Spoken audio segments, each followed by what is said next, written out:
The economic damage was swift. Crops would not be irrigated. Livestock refused to consume the yellow brew moving by. Merchial routes that relied on river fording ceased.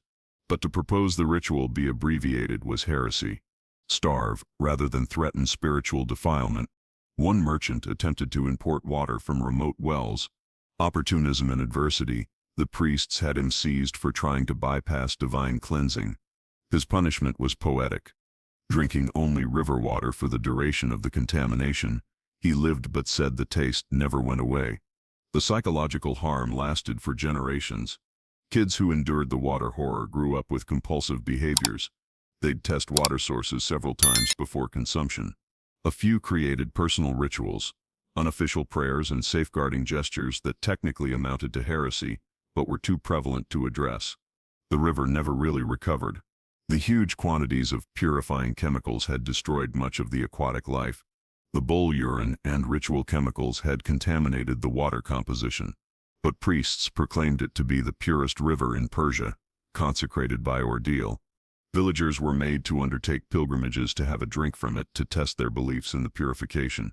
History records at least 3 more suicides in that river in the succeeding years. Those who'd experienced the initial contamination and could not tolerate repeating the process. Every time the cycle would start anew.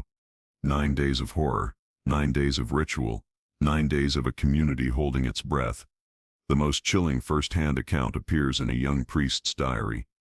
He described discovering the body of the original suicide victim during the purification, a bloated, partially decomposed, caught in river reeds. The elder priests commanded him to remain silent. The body was quietly cremated at night. The public ritual went on for 6 more days, cleansing water which had already transported its filth downstream. But tainted water was generous in comparison to their methods of killing. They named it mercy. No blood on holy ground, but the cries from the pit gave evidence otherwise. The condemned man had been lowered into the cramped pit at dawn, his crime reading echoing across the execution ground. Thievery of sacred fire. Now, with the sun at noon, his pleas were mere whispers. Persian execution law was constrained by religious doctrine. Blood was life, and shedding it on earth would taint the sacred earth for generations. So they created deaths that retained blood within the body, techniques that extended suffering while ensuring spiritual integrity. The killing pits were masterpieces of sadistic engineering. Hewn out of solid rock, they were scarcely wider than a man's shoulders, and only deep enough that the victim could not escape. Smooth sides provided no handholds. At the bottom, there was a small drainage hole to keep rainwater from collecting. They desired death by thirst, not by drowning.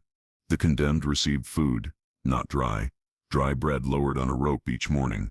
This wasn't mercy but calculated cruelty. The bread would sustain life while increasing thirst.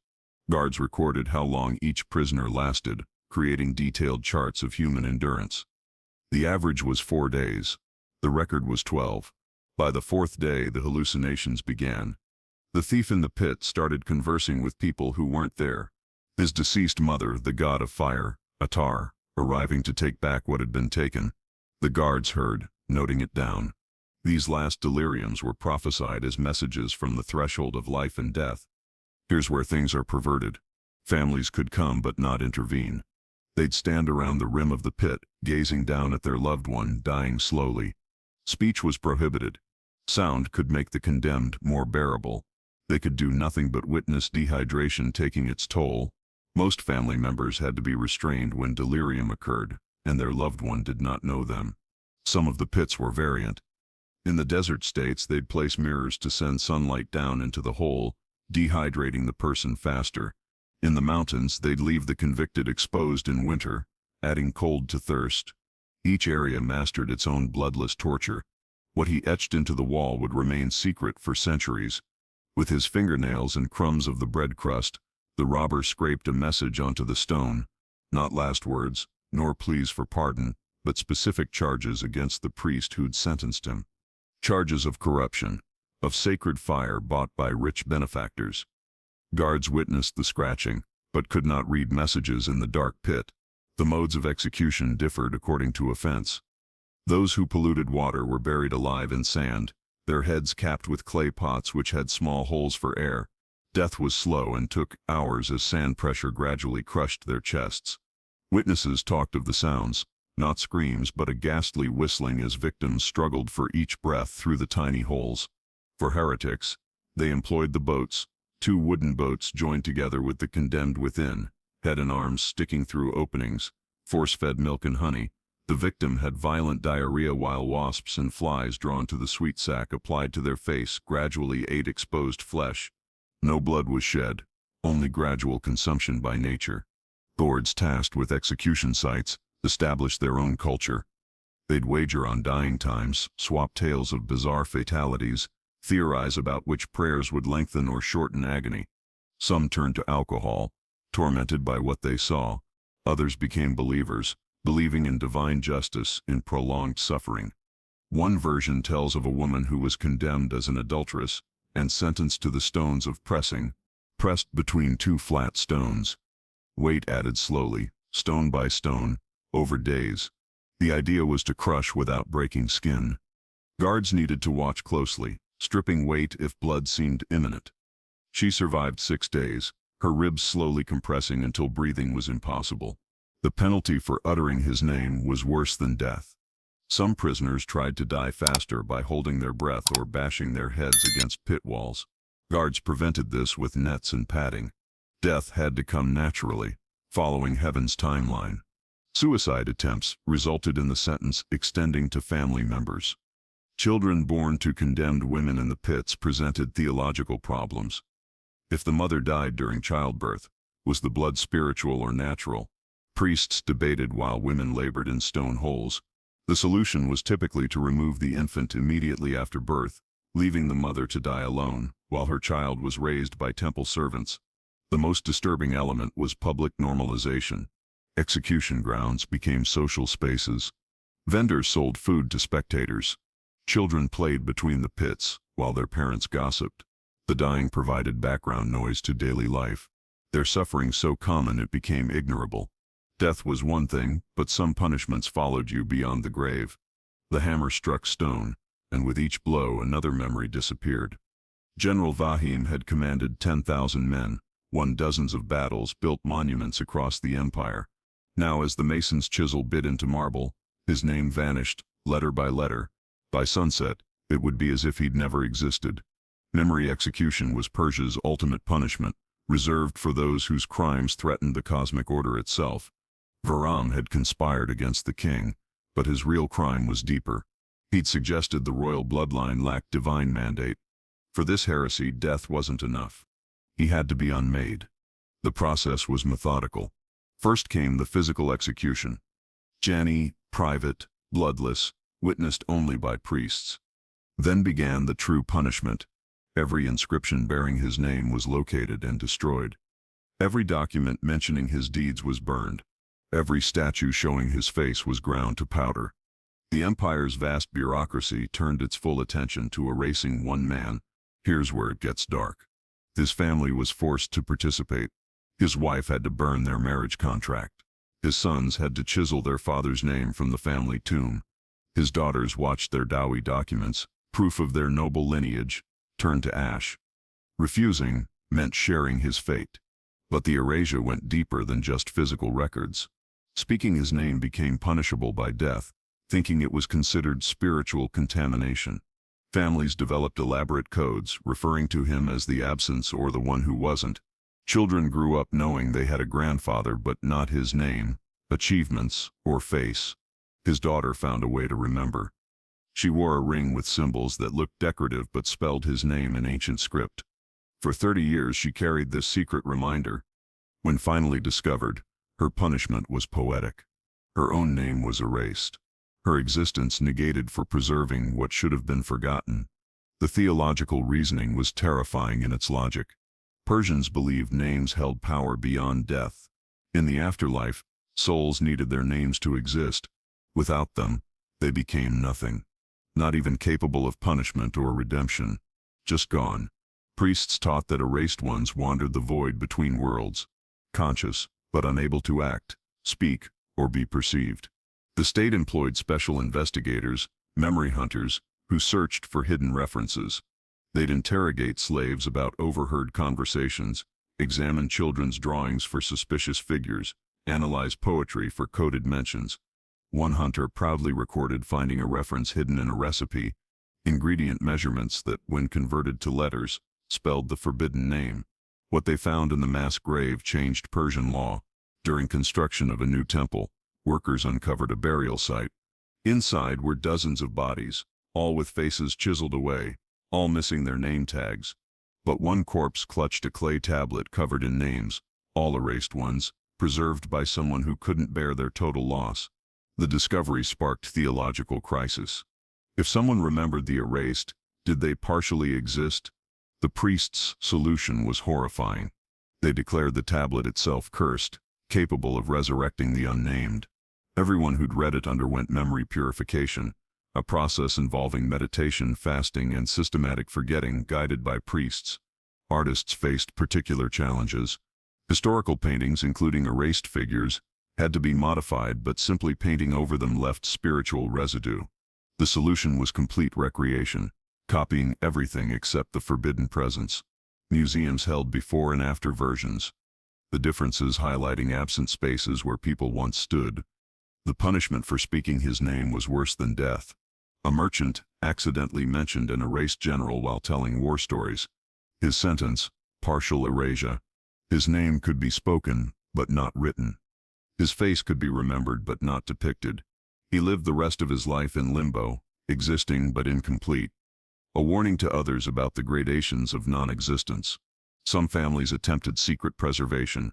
Hidden rooms contained forbidden portraits. Cave walls bore illegal inscriptions. Desert tribes beyond imperial reach maintained oral histories of the erased. When discovered, entire communities faced collective punishment. ADD, not execution, but systematic forgetting. Their languages banned, their stories silenced. The psychological impact spanning generations was profound. Noble families lived in terror that ancestors might be retroactively erased, invalidating their entire lineage. People avoided excellence, fearing prominence might lead to eventual erasure. The empire's historical records became Swiss cheese VHN, full of holes where significant figures once existed. The most disturbing account involves a scholar who tried to study erasure patterns. He noticed certain types of people, military leaders, religious reformers, popular philosophers, disappeared more frequently. His research suggested systematic removal of threats to established power. Before he could publish, he too was erased. We only know of his work through a student's coded diary. At least the erased had once been human, unlike the Mardu. The canal had been dry for years, but you could still see the bones. They jutted from the earth like broken teeth, marking where hundreds of Mardu, the untouchable underclass, had been disposed of like construction waste. The new overseer stared at the mass grave, understanding why local workers refused to dig here despite threats of punishment. In Persian society, the Mardu weren't considered fully human. These agricultural slaves, often war captives or their descendants, existed outside the spiritual framework that governed Persian life. They couldn't be purified because they'd never been pure. They couldn't contaminate because they were contamination itself. The classification was hereditary and absolute. Children born to Mardu inherited their parents' untouchable status. They were marked from birth, branded on the forehead with symbols that declared them spiritually dead. The brand wasn't just identification but theological statement. These beings had no souls to save. Their living conditions reflected their status. Mardu quarters were built downwind and downstream from Persian settlements. They couldn't use the same water sources, walk the same paths, or breathe upwind of their betters. Special routes were designated for Mardu movement, narrow alleys between buildings where they could pass unseen. Here's where it gets twisted. When Mardu died, they couldn't be given to the vultures. Humans, that was for humans. They couldn't be buried. Earth was too sacred. They couldn't be burned. Fire was divine. So they were dumped in abandoned irrigation channels, construction pits, or garbage heaps. No ceremony, no acknowledgement, just disposal. The overseer's decision that day would haunt him. Ordered to clear the canal for restoration, he faced a dilemma. Moving the bones required touching them, but Mardu remains were considered toxic waste. Persian workers wouldn't do it. Using living Mardu risked him recognizing ancestors, potentially sparking unrest. His solution revealed the system's cruelty. He ordered Mardu children to clear the bones, telling them these were animal remains.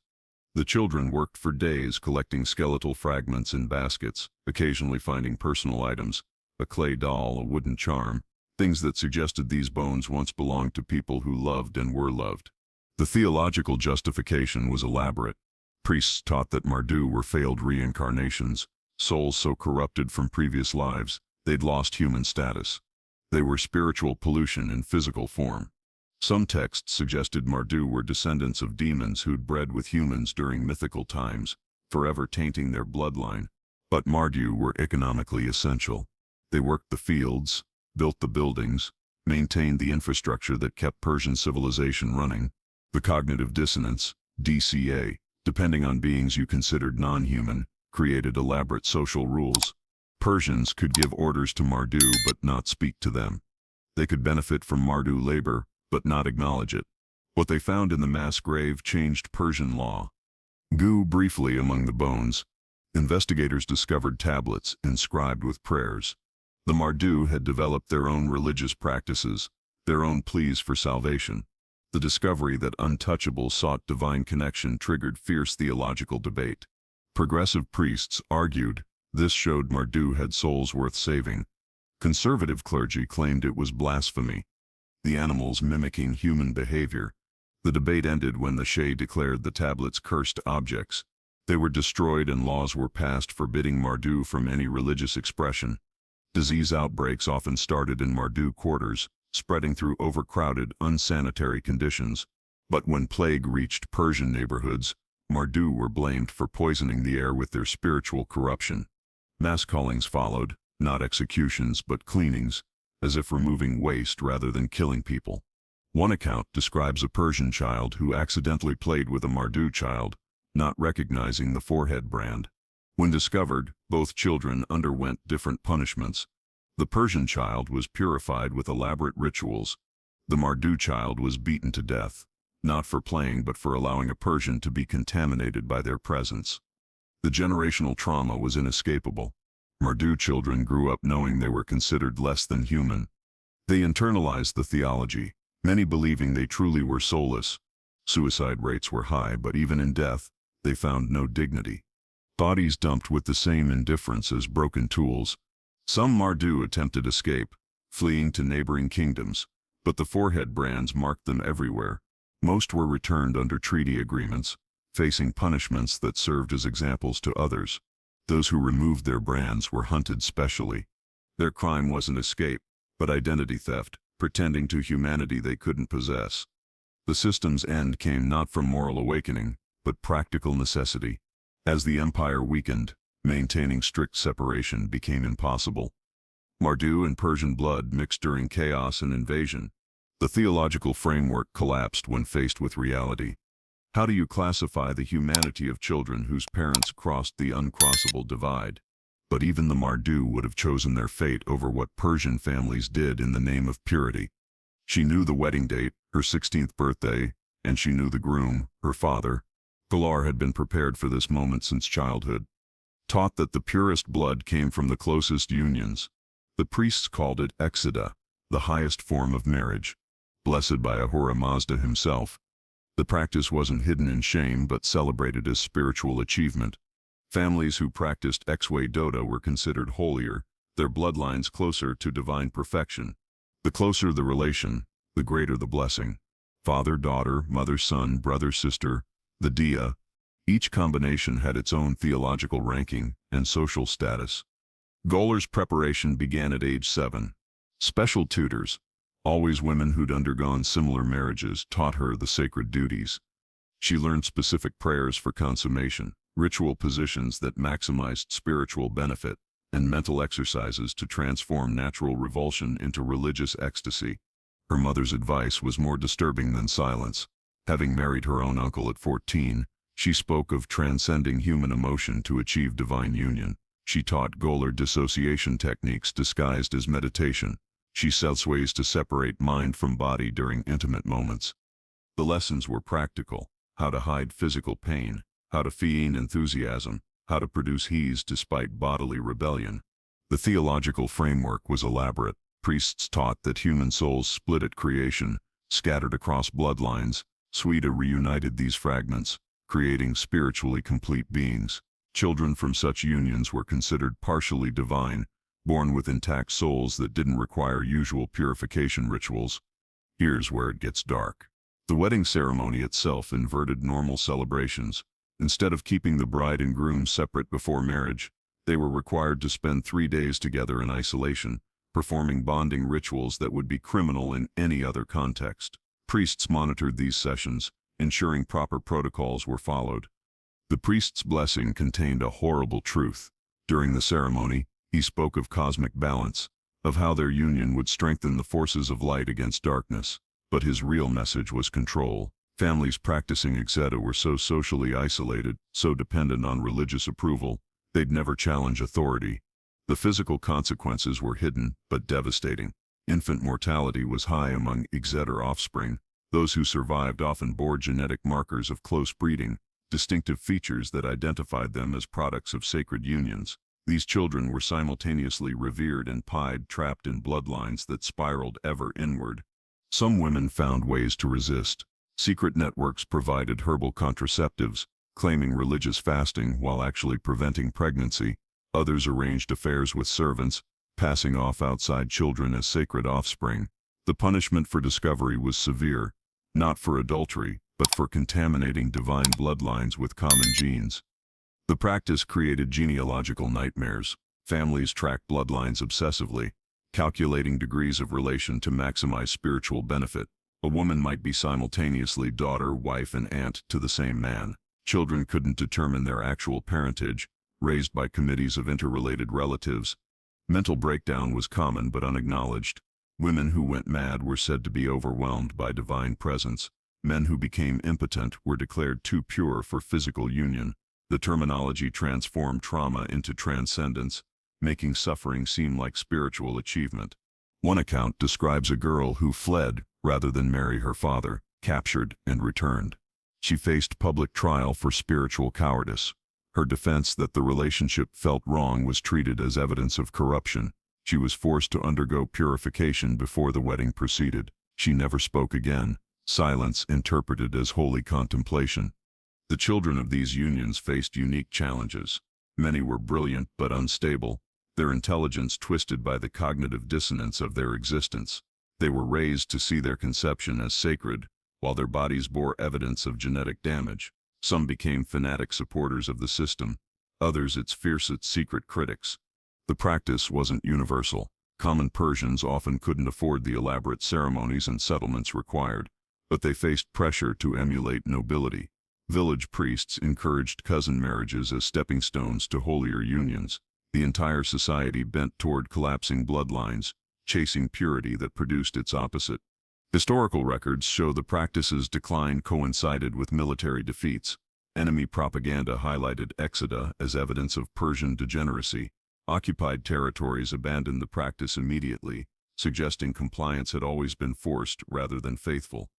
The most disturbing legacy was psychological. Generations raised in Exeta families carried trauma in their cells and psyches. Even after the practice ended, they struggled with boundaries, relationships, and identity.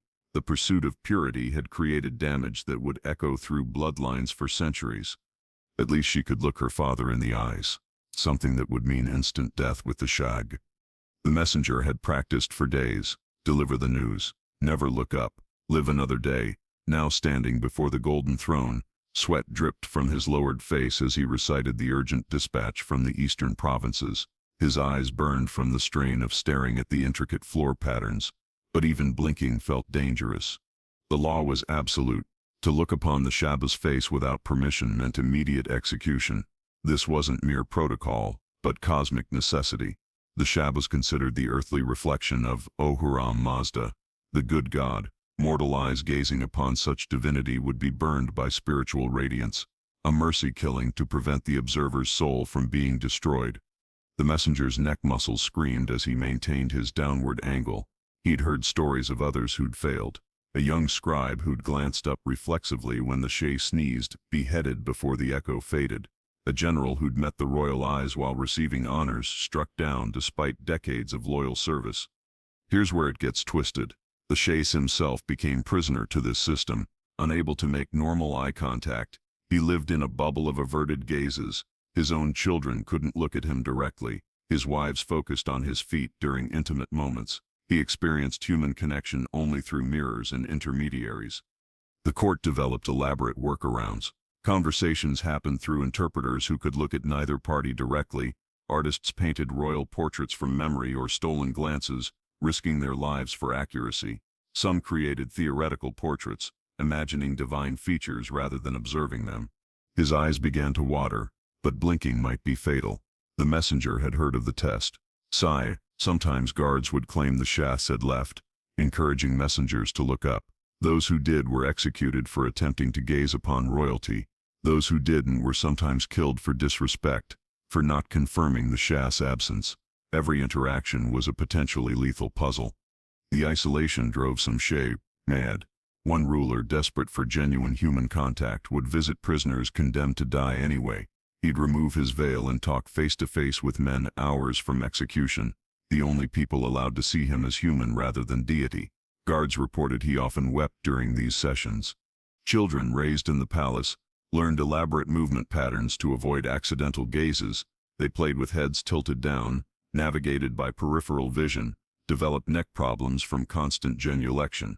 The lucky ones were sent away young before the habits became permanent. The Shah's response would change protocol forever. This particular ruler, perhaps sensing the messenger's distress, made an unprecedented decision. He ordered mirrors installed throughout the throne room. Now supplicants could see him indirectly, and he could observe their faces without triggering execution orders. It was revolutionary, heretical. But conservative priests argued mirrors didn't solve the theological problem. Reflected divinity was still divinity. Some demanded the messenger's execution retroactively. The debate paralyzed court for weeks, while the messenger waited in prison, unsure if his innovative audience had saved or doomed him.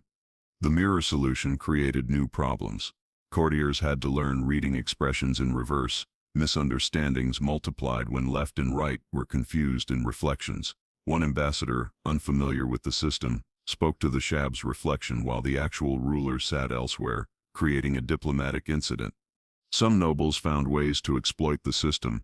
They'd arrange accidents where rivals might glimpse royalty, a carelessly placed mirror, a sudden movement drawing reflexive glances, political assassination through induced sight. The court became a battlefield of angles and reflections. The most disturbing aspect was the children born with deformities that prevented upward gazing.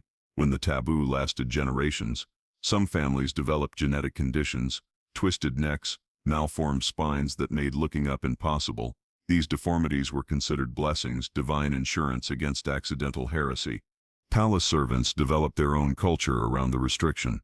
They communicated through floor patterns, leaving messages in dust and tile arrangements. They recognized each other by shoe styles and walking patterns. Some went years working in the same halls without ever seeing colleagues' faces. Artists faced unique challenges. Commissioned to create royal portraits for provinces, they worked from descriptions provided by priests who'd glimpsed the Shah during religious ceremonies. The results were idealized to the point of abstraction. Theil's divine light radiating from faces that bore no resemblance to the actual ruler. The system finally collapsed during a plague outbreak. The Shah, needing to coordinate response directly with officials, suspended the gazing prohibition temporarily.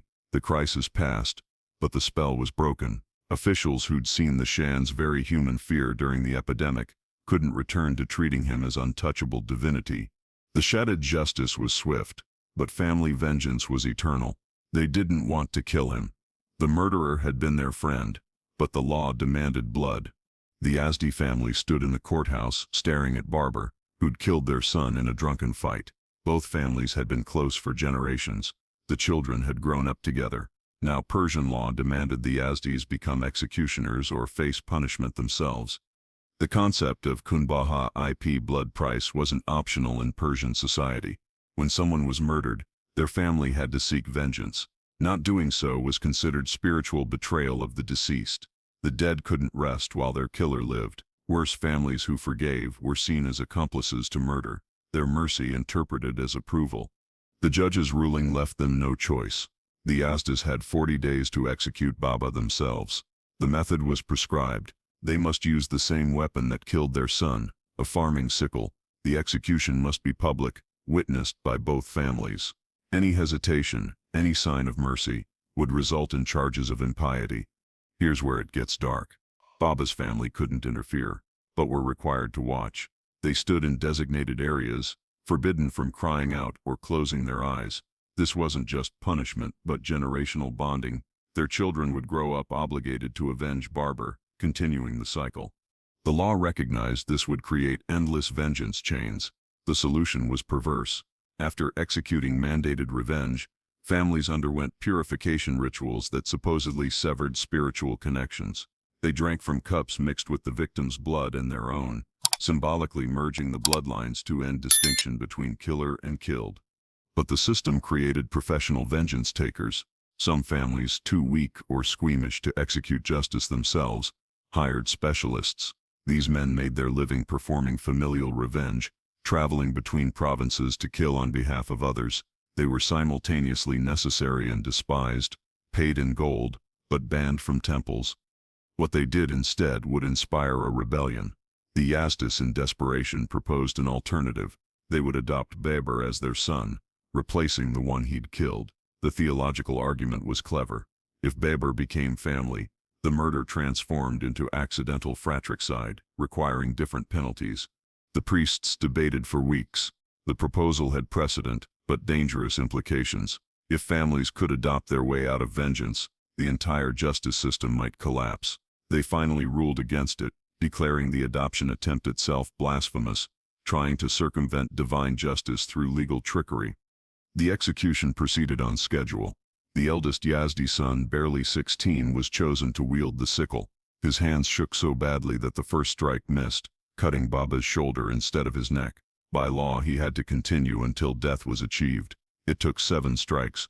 Both families were destroyed, one by loss, one by being forced to become murderers. The psychological toll was documented by temple scribes. Families who carried out vengeance often experienced collective breakdown. Suicide rates spiked among those forced to kill. Children raised in revenge cultures showed increased violence, decreased empathy, and inability to form trusting relationships. Some regions developed horrifying traditions around mandatory vengeance. Annual gatherings where multiple executions were performed together, turning justice into festival. Children were given toy weapons and practiced on effigies of their future victims. Pregnant women touched execution weapons to their bellies, ensuring unborn children would inherit the obligation. Secret forgiveness rituals emerged in resistance. Families would publicly perform vengeance on criminals already condemned to die, claiming they were the specific murderers of their relatives. Bodies were mutilated to prevent identification. These merciful frauds required elaborate coordination and absolute secrecy. The most disturbing cases involved child murderers. When a child accidentally killed another, both sets of parents faced impossible choices. The victim's family had to execute a child or face punishment. The killer's family had to watch their child die or be branded spiritual failures. Some families fled together, becoming refugees rather than participants. Interfamily murders created genealogical nightmares. When cousins killed, cousins determining who had vengeance rights became complex. Both families might have equal claims, leading to competing executions. One recorded case involved 17 deaths over 3 generations. The original murders cause long forgotten.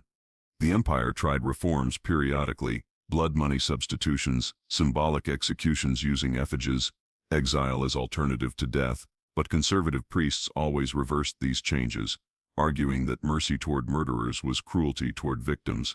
The cycle continued generation after generation of mandated violence.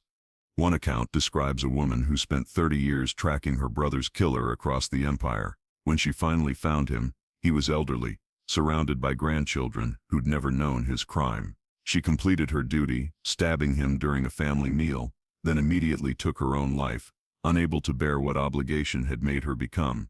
But once a year, even the law couldn't protect you from the mob. The sun set, the drums began, and every priest in Persia started running. The festival of disorder had begun. One night, when the cosmic order reversed, when the sacred became profane, when hunting holy men was not just permitted but celebrated.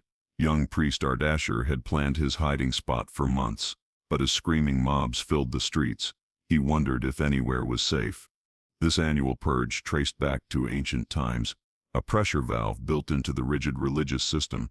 For one night, grievances against clergy could be expressed violently. Priests who'd performed harsh purifications, ordered cruel punishments, or extracted excessive tithes became prey. The theological justification was that chaos must be acknowledged to be controlled. The rules were specific but horrifying. From sunset to sunrise, clergy lost their protected status. They couldn't seek sanctuary in temples, CGAs. Those were barricaded shut. They couldn't invoke divine protection. Its gods were supposedly sleeping. They could only run, hide, and pray for dawn. Here's where it gets twisted. The festival wasn't random violence but organized hunting. Neighborhoods formed teams, planned strategies, shared information about priest movements. They prepared for weeks, mapping escape routes, identifying hiding spots, crafting non-lethal but painful weapons. The goal wasn't necessarily murder, but humiliation and pain. The mob was 3 streets away when he made his choice. Ardashir could hear their chant, names of people the local priests had condemned, families ruined by religious judgments. His own name featured prominently. He'd ordered a child's purification that resulted in death from exposure. The parents led tonight's hunt. Some priests tried disguises, but congregations knew their mannerisms too well. Others attempted to flee the cities, but rural areas had their own hunts, often more vicious due to isolation's built resentments. The clever ones had been leaving incrementally for weeks, claiming religious missions to be elsewhere during the festival. The violence was ritualized, but real. Captured priests were stripped, shaved, forced to consume impure substances. Some were made to perform their own purification rituals incorrectly, blasphemous inversions that supposedly stripped their spiritual authority. Others were branded with marks of shame that would last year-round. What he witnessed in the temple would break his faith. Despite official closure, Ardashir had hidden inside, believing stone walls and sacred ground would offer protection. He found dozens of other priests with the same idea. As the mob broke through barricaded doors, the clergy turned on each other, offering up unpopular colleagues to save themselves. The betrayals were swift and brutal. Senior priests identified juniors who'd questioned doctrine. Temple administrators pointed out those who'd skimmed offerings. The mob became judge, jury, and executioner, while priests became informants, trading others' lives for their own. The temple floors ran red with blood that wasn't supposed to be shed on holy ground. The festival served multiple functions beyond revenge. It reinforced priestly power by showing what happened when that power was temporarily removed. Chaos, violence, social breakdown. Many citizens, horrified by their own actions during the night, became more devout afterward, seeking forgiveness for their temporary madness. But some years the controlled chaos escaped bounds. If particularly hated priests were killed, their colleagues might refuse to perform rituals afterward, leaving communities without spiritual services. The empire would intervene, punishing excessive violence while carefully maintaining the festival's existence as necessary outlet. The most disturbing accounts come from priests who survived multiple festivals. They describe psychological torture worse than physical, spending the entire year knowing another night of horror approached. Many developed paranoid behaviors, seeing potential hunters in every congregant. Some mutilated themselves, hoping disfigurement would make them unrecognizable. Children participated eagerly, turning priest hunting into coming-of-age ritual. They'd practice violence on effigies, compete to devise humiliating punishments, bond over shared brutality. Parents encouraged this, seeing it as necessary preparation for maintaining social order through controlled disorder. The dawn aftermath was surreal. As first light appeared, violence ceased instantly. Hunters helped wounded priests to temples for treatment. Some apologized for excessive enthusiasm. Others made appointments for next week's purification rituals. The cosmic order reasserted itself, but memories lingered. Ardashir survived by betraying 3 colleagues and submitting to public humiliation that left him scarred physically and spiritually. The next morning, he performed purifications for the same mob that had tortured him hours earlier. His hands shook as he blessed their children, knowing they'd been taught to see him as prey. The festival's end came not from moral evolution, but practical necessity. As the empire weakened, maintaining rigid social order became impossible. The controlled chaos became uncontrolled, spreading beyond single nights. The last festival devolved into weeks-long religious warfare that contributed to imperial collapse. He survived the night, but nothing could prepare him for what awaited in the court of justice. The leather creaked again as he shifted, and suddenly we're back where we began. The judge's son, his name was Otanes, had been sitting on his father's skin for 3 hours now. The first case was about to begin. A merchant accused of watering wine stood before him, but all Otanes could think about was the warmth beneath him that shouldn't exist. Human leather, he discovered, retained heat differently than animal hide. His first major verdict would define everything. The courtroom watched, waiting to see if sitting on his father's corruption would make him just or break him entirely. The merchant's crime was minor, normally punishable by fine, but Otanes felt his father beneath him, remembered the king's words, "Let every judgment remind you of judgment's price." The details of the chair haunted him more each day. He discovered his father's face had been preserved and placed on the backrest, eyes closed, mouth sewn shut, positioned so Otanes would feel breath that would never come on his neck. The armrests were his father's arms, hands positioned palm up in eternal supplication. Here's where the story turns. Otanes made a decision that would echo through Persian legal history. He declared the merchant guilty but refused to sentence him. Instead, he stood from the chair and spoke words that bordered on heresy. "I cannot dispense justice while sitting on injustice. This chair makes mockery of law by making me part of the crime." The courtroom erupted. Some saw blasphemy against the king's wisdom. Others saw the first crack in a system that had normalized horror as justice. Otanes continued, his voice growing stronger. "My father took bribes and died for it. But making me sit on his remains makes me complicit in cruelty that corrupts justice more than gold ever could." Guards approached to arrest him, but Otanes had more to say. He disclosed what he'd discovered in searching out his father's case. The bribe his father received was to spare an innocent man from death. The accuser had been a liar, wanting to take the man's wealth. His father knew the truth, and had followed mercy, not law. Now Otanes sat on the hide of a man who had died for stopping injustice. The disclosure broke the court confidence.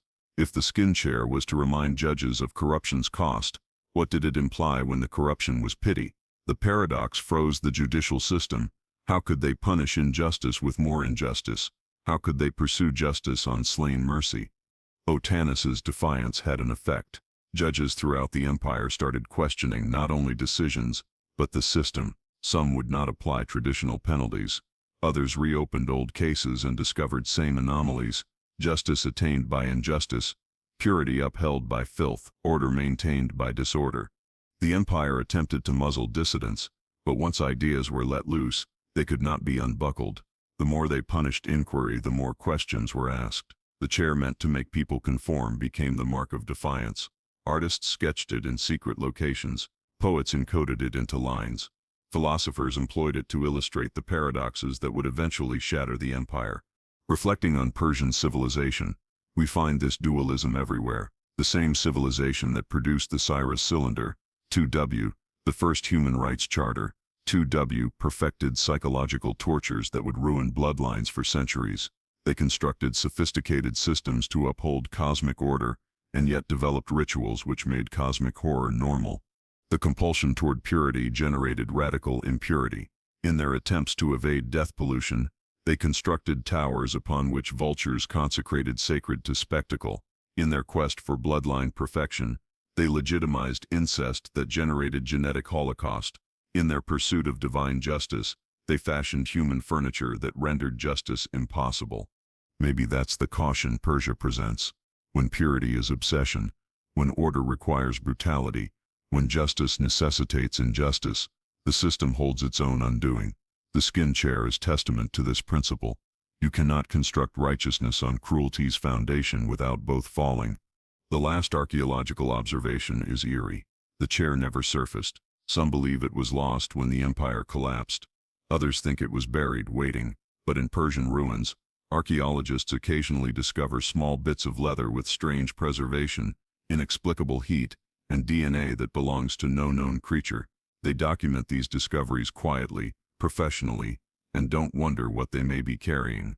The empire crumbled, but its lessons endure in blood, in memory, waiting for those who believe their own mechanisms of justice and cleanliness could never be atrocities, legitimized by time and authority. The chair cacks still in each courtroom where justice forgets its own humanity. History does not repeat, but it echoes, and sometimes, if you listen closely, you can hear the leather creak. Leather groaned as he shifted his weight, and for an instant, only an instant, he could have sworn he still smelled his father. The judicial chair he sat in wasn't made of wood or gold bejeweled like the chairs of other judges. No, this throne of justice was upholstered with something much more intimate. Human flesh, his father's flesh. 6 months prior, Judge Susamnes had taken a bribe. King Cambyses II uncovered the corruption and decreed a punishment that would reverberate through the ages. There was the execution first, the flaying second, meticulous, deliberate stripping of skin as onlookers stood agog with horror. The craftsmanship finally, as royal artists stretched and processed the skin, turning a father into a piece of furniture. Now his son sat here, installed to replace the man whose remains cradled him. Each judgment he rendered, each justice he handed down came seated on this abhorrent reminder. The king described it as perfect justice. A judge would not easily forget the cost of corruption while sitting literally on its aftermath. This was not insanity. This was Persian justice. In a civilization that gave the world's first charter of human rights, which provided us with poetry and mathematics, they also mastered psychological torture that would be generations long. The same culture that fixated on cosmic order and purity developed punishments so grotesque they'd curse bloodlines for generations. How did the culture that created human rights also refine psychological torture that'd last through centuries? And why would a culture fixated on purity develop rituals so humiliating they'd make death look like a mercy killing? To see how cosmic order transformed into cosmic horror, we must go back to where it all started. With the vultures flying overhead over Persia's towers of silence, the vultures were more familiar with the agenda than the priests. At dawn every morning, raw flesh, they flew around the huge stone towers, their silhouettes moving on the desert sand as the horizon broke with the sun. Down below, an approaching funeral procession moved in total silence. No crying, no wailing. Sound itself was deemed to be unclean when there was death impending. The body they carried was that of Arshan, a widowed merchant who passed away 3 days ago. His relatives followed behind, faces wrapped in white cloth, not daring to inhale too deeply. Based on Zoroastrian law, a dead body became defiled the moment life ceased within it. A vessel for demons and for corruption. To bury it would defile the sacred earth. To burn it would defile the sacred fire. To submerge it would poison the precious water. So they constructed towers, great round structures called dakmas, open to the sky where nature's cleaners could get to work without desecrating the elements. The bearers Arshan, men whose calling made them forever unclean, bore Arshan up the winding stairs. His relatives wouldn't be able to come along. They'd never lay eyes on him again. At the summit, the scene was orderly. Bodies were stacked in 3 rings.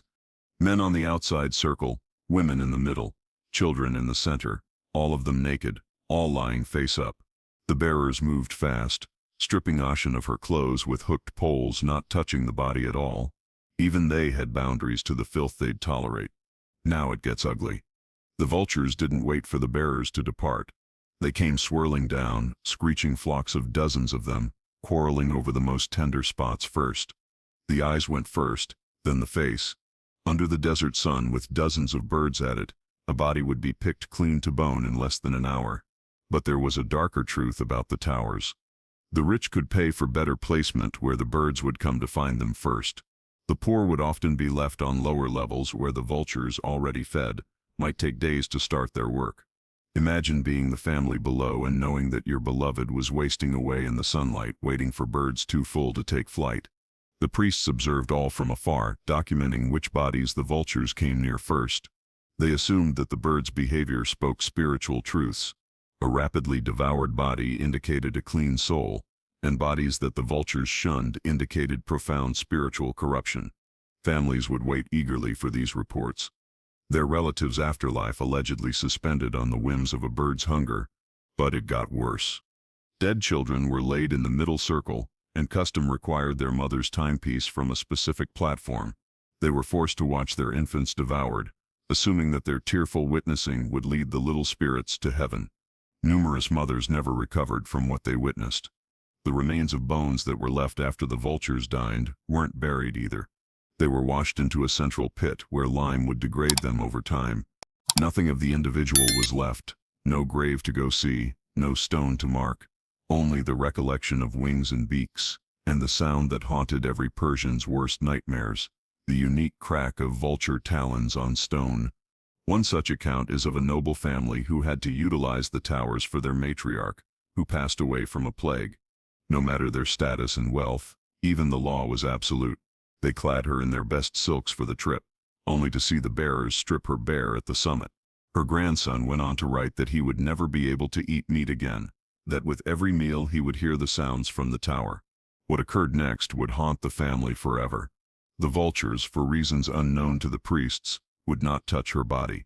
For 3 days she lay exposed as birds circled, but would not land. The priest declared her spiritually tainted, possibly demon-possessed. Her family was ostracized. Her name was erased from records, all because scavenger birds weren't hungry that week. If the vultures were frightening, wait until you hear what they did to bodily fluids. The stench had struck him first. Acrid, suffocating, but refusing meant death. Darius, a high-ranking court official, had touched a corpse by accident while making his way through a packed market. A moment's distraction, a brief brush of dead flesh against his silk sleeve, and his life became a waking nightmare. Persian law was explicit. Contact with death released spiritual pollution that spread in epidemic fashion. The only antidote was nang, the urine of a holy white bull gathered at precise periods of the moon and sanctified by priests. But this was no mere washing. This was organized humiliation intended to wash away both pollution and pride. The ritual commenced at sunfall. Darius was led into the purification chamber, a stone room that reeked of ammonia and terror. The priests forced him to undress. His dirty clothes would be incinerated. Then the first washing began. They doused him with bull urine over his head. As he recited prayers, the stuff burning his eyes and nose, he was forced to keep his mouth open, as they covered his tongue with the disgusting substance. But the urine was not the worst yet. After each washing, he was made to confess his spiritual sins in full. Each unclean thought, each small sin bellowed out to the priests who transcribed each confession. His voice broke as he confessed to envying his brother's prosperity, to questioning the ability of the sacred fire when his daughter was sick. The priests remained impassive. They'd heard everything before. 3 times they splashed him. 3 times he confessed. By the 3rd washing, Darius wept, not from the burning urine, but from the relentless removal of his personal thoughts. His admissions would be stored in temple archives, possible weapons if he ever opposed religious rule. This is where it becomes corrupted. The bull urine needed to be both drunk and applied. An entire cup gulped down during chanting priests. Darius retched, his system rejecting the vile liquid, but puking would require doing it all again. He forced it down, bile churning in his throat. The priests observed, making certain every last drop was swallowed. But they weren't done. The pollution was deemed so intense that his entire family needed purification. His wife, his children, even his servants all went through the same ceremony. His youngest son, barely 7 years old, cried as the priests urinated on his slight body. The boy's wails pierced the room, but the ceremony progressed. The gathering of this holy urine was a horror in itself. Young priests were tasked with following the sacred bulls at all times. Clay vessels prepared. The bulls were fed certain herbs so their urine would be properly acidic in quality. These priests, having had contact with holy substance, were tainted by the fact that they had been near bodily waste. They ate separately, lived separately, and were not allowed to be married. The words he said next would mean his death. In his last confession, Darius told them he dreamed of the old gods, the ones Zoroaster had called demons. The priest's expressions shifted. This was no longer a matter of simple contamination. This was possible heresy. The purification escalated. They produced the special brew, bull urine blended with ground herbs and sulfur. This had to be applied to each crevice of his body while he read prayers of submission. The burn was excruciating. His skin reddened, then peeled. But to halt was to admit spiritual vulnerability which had its own consequences. Some never survived the ritual. The shame, the physical abuse, the public shame which shattered them. They came clean but mentally devastated. Darius lived, but his role in court was never the same. Everyone knew he'd been tainted, had been through the ritual. They saw him as tainted forever in their minds. The worst part was how normal this was. All Persian households maintained emergency caches of bull urine, aware that contamination could occur at an instant. Children were instructed in the purification prayers before they learned to walk correctly. There were markets selling sanctified urine and clay jars. Merchants selling their goods superior purifying qualities. A story tells of a pregnant woman being compelled to submit to the ritual after handling her husband's corpse in bereavement. The shock gave her premature labor. The child was born during the purification, born into a world of urine and chanting. The priests pronounced the child blessed, born into purity. The mother succumbed to complications some days later, her body too weakened by the ritual to survive. If bull urine could cleanse a body, imagine what they did when an entire river was contaminated. The splash echoed across the valley, and with it 10,000 people lost their water.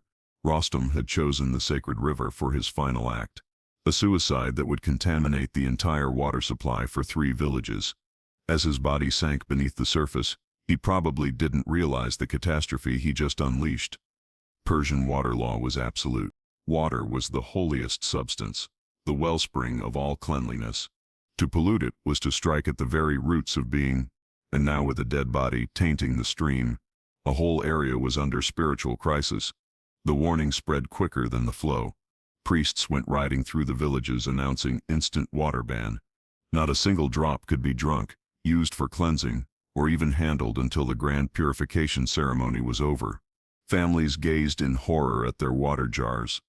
The same containers they'd filled that morning were now filled with spiritual poison. By day 3, the children began manifesting symptoms, not of bodily thirst. Tied emergency rations were given, but of spiritual fear. They'd learned from the moment they were born that tainted water let in demons in the body. Parents saw their children turn away from even pure water, believing that they were already possessed. The purification ceremony took 9 days and nights. Priests took turns chanting along the river as they poured mixture after mixture of cleansing drugs upstream. Holy fires blazed on both banks. Bull urine, only bull urine, was funneled into the water by the barrel. The river became yellow, then brown as natural current commingled with religious cure. This is where things get sinister. The family of the suicide victim was blamed. They were taken to the riverbank and made to do public penance. They stood waist-deep in the polluted water for 9 days, chanting sorry to each family who was affected. The frigid mountain stream froze their legs. Some of the older family members fainted from being out in the weather, but were not permitted to go inside. But the water itself was not only physically polluted, it was spiritually destroyed. Each dead fish that floated to the top was proof of devilish presence. Priests studied each dead one, checking for the signs of possession. They got what they set out to get. Unusual markings that indicated the presence of evil, odd coloring that hinted at supernatural intervention. What the priests unearthed in the water set everything aghast. Among the dead fish, they said they found one with human eyes, evidence that the soul of the suicide victim had been broken, fragments of it infesting river animals. The whole area went into a panic. If fragments of the soul could find their way into animals, what about the water already ingested? Mass purification ensued. Everyone who drank from the river during the previous month was subjected to the ritual cleansing. The temples were overwhelmed. People stood in lines for days, fear increasing by the hour. Some tried to perform their own purifications, combining whatever they believed was needed, leading to poisonings blamed on demonic forces by priests.